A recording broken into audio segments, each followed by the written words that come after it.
বোমাগুলির ঘটনায় অর্জুন সিংকে ডেকে পাঠালো পুলিশ। পাল্টা এফআইআর করছেন বিজেপি নেতা। জগদ্দলের মজদুর ভবনেই থাকেন ব্যারাকপুরের প্রাক্তন সাংসদ তথা বিজেপি নেতা অর্জুন সিং। সেখানে গতকাল রাতেই বোমাগুলির ঘটনা ঘটেছে। প্রাক্তন সাংসদের বাড়ির আশপাশের পুলিশ প্রশাসনের তরফ থেকে লাগানো হয়েছে একাধিক উন্নত মানের সিসিটিভি ক্যামেরা। তবুও প্রাক্তন সংসদের কার্যালয়ের সামনে একের পর এক বোমাগুলির ঘটনায় উত্তপ্ত হয়ে ওঠে এলাকা। ঘটনাস্থলে মোতায়েন করা হয়েছে বিশাল পুলিশ বাহিনী। আজ ভোররাতেই বোমাগুলির ঘটনায় প্রাক্তন সাংসদ অর্জুন সিংকে নোটিশ পাঠায় জগদ্দল থানার পুলিশ।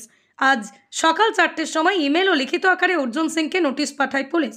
সকাল 10টায় তাকে জগদ্দল থানায় হাজিরা দেওয়ার নির্দেশ দেওয়া হয়।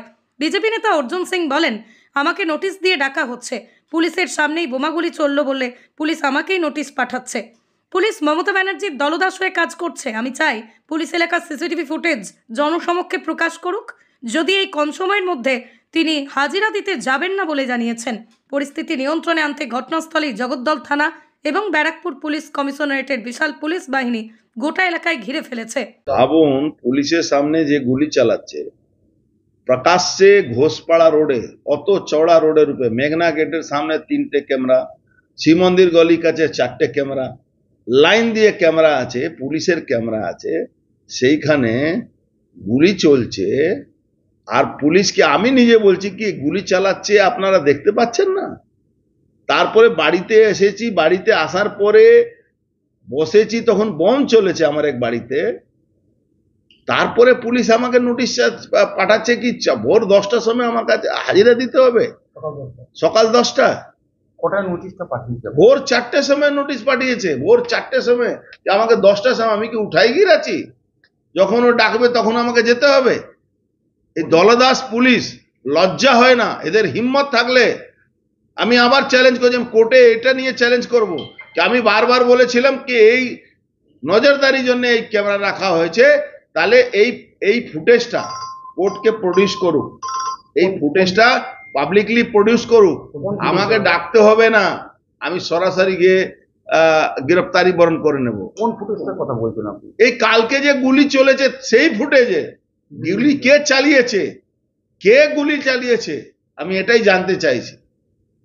এটা তো গুলি চালিয়েছে, সে তো পুলিশের সামনে গুলি চলেছে।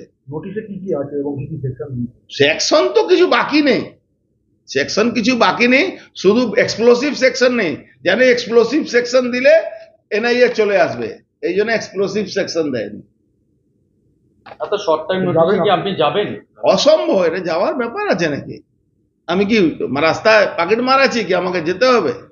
এ ডাকলেই পুলিশের সামনে তো বোমাবাজি হচ্ছিল। পুলিশের সামনেই তো বোমাবাজি হচ্ছে, পুলিশের সামনে দোকান ভাঙচুর হয়েছে, বিজেপি কর্মীগুলোকে দোকান ভাঙচুর করেছে।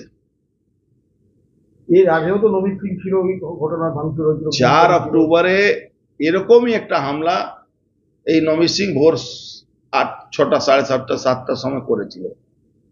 তখন প্রকাশ্যে ওপেন পিস্তল নিয়ে গুলি, এটা সিসিটিভি ফুটেজ এসেছিল। তারপরে এই নির্লজ্জ পুলিশ, এরা ল অ্যান্ড অর্ডার নয়, এরা জেনে শুনে এলাকাকে ডিস্টার্ব করে এখানে অশান্তি করানোর চেষ্টা করছে। কি পরিবর্তন করা হলো? আরে যেই পরিবর্তন করছে, যেই আসছে, মমতা ব্যানার্জি ইনস্ট্রাকশনে তাকে কাজ করতে হচ্ছে। আসার পরে আরো 5খানা ক্যামেরা লেগেছে, কি হলো তাহলে? তারপরেও তো অপরাধীরা ঘুরে বেড়াচ্ছে, গুলি চালাচ্ছে। এর 4 অক্টোবরে প্রকাশ্যে সিসিটিভিতে ফুটেজ আমরা দিয়েছিলাম, কি পিস্তলে গুলি ভরে দিচ্ছে। তারপরে কি হলো? কিছু যাচ্ছে সকালবেলা, বিকালবেলা ছাড়া পেয়ে চলে আসছে। নমিত সিং হলো বলির পাঠা, বলির পাঠা। ওকে সামনে করছে বারবার, জানে কোনোদিন পাবলিক লিঞ্চিং করে ওকে মেরে ফেলবে। এরা চায় যে রাস্তায় চলছে তো পাবলিক লিঞ্চিং করে মারবে। এটা কিসের জন্য হলো? কত অত্যাচার! অকল্যান্ড লাইন, মেঘনা গেট, এই আশেপাশে এই আতপুর রেলওয়ে লাইন, সব জায়গা ওর মানে দিন রাত গাঁজা হিরোইন বিক্রি করছে, মানে জুলুম, মানে মানুষের উপরে অত্যাচার করছে, মহিলাদেরকে মারধর করছে।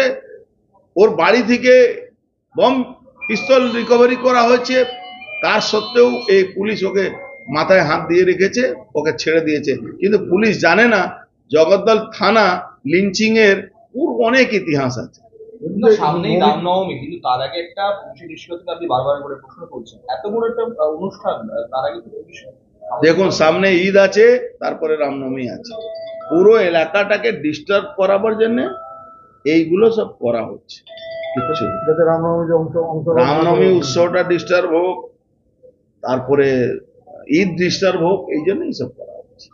কালকে বিজেপি এটা পুলিশ করাচ্ছে। কালকে বিজেপির পক্ষ থেকে বলা হয়েছে 42টা জায়গায় হামলা হতে পারে রামনবমীতে। এখানে কি আশঙ্কা করছেন? তার মধ্যে তো আগেই শুরু হয়ে গেল, এখানে তো আগেই শুরু হয়ে গেল। তাহলে আপনি কি বলছেন, ইন্টেনশন আছে? পুরো তাহলে প্রি প্ল্যানিং। আমি একটা টিভি ক্যামেরাতে বলেছিলাম না কি শুভেন্দু অধিকারীকে খুন করার পরিকল্পনা করছেন মমতা ব্যানার্জি, প্রকাশ্যে টিভি ক্যামেরাতে দাঁড়িয়ে বলেছিলেন। আর এটাও বলেছিলাম মমতা ব্যানার্জির বিরুদ্ধে কেস খাওয়ার জন্য রেডি থাকতে হবে। তো দেখুন, ওই বলেছি, পরের দিন এই ঘটনাটা ঘটছে।